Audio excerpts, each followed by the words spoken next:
Hello అండి, welcome to my channel. మీరు మన ఛానల్ ఫస్ట్ టైం కనుక చూస్తున్నట్టయితే సబ్స్క్రైబ్ చేయండి, ఇంకా లైక్ కూడా చేయండి. ఈరోజు మనమైతే క్యాలీఫ్లవర్ టమాటా అయితే చేద్దామన్నమాట.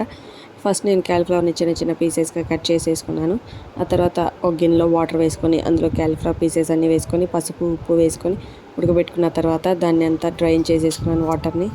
తర్వాత ఒక గిన్నెలో ఆయిల్ వేసుకొని తాలింపు గింజలు వేసుకున్న తర్వాత ఉల్లిపాయలు పచ్చిమిరపకాయలు వేసుకొని ఒక 2 మినిట్స్ పాటు వేయించుకోవాలి. కొంచెం అల్లం వెల్లుల్లి పేస్ట్ కూడా వేసుకొని అది పచ్చివాసన పోయేంత వరకు వేయించుకోవాలి.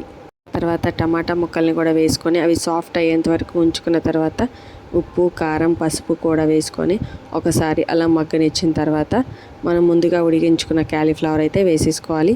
క్యాలీఫ్లవర్ని అలా ఒక 2 to 3 టైమ్స్ మిక్స్ చేసుకున్న తర్వాత అందులో కొంచెం వాటర్ అయితే యాడ్ చేసుకోవాలి. అది కొంచెం ఉడికిన తర్వాత కొంచెం ధనియాల పొడి కొత్తిమీర వేసుకొని కరివేపాకు వేసుకొని ఇంకా సర్వ్ చేసుకుంటే ఎంతో టేస్టీ అయిన క్యాలీఫ్లవర్ టమాటా అయితే రెడీ అయిపోతుంది. చపాతీలో సూపర్ ఉంటుంది.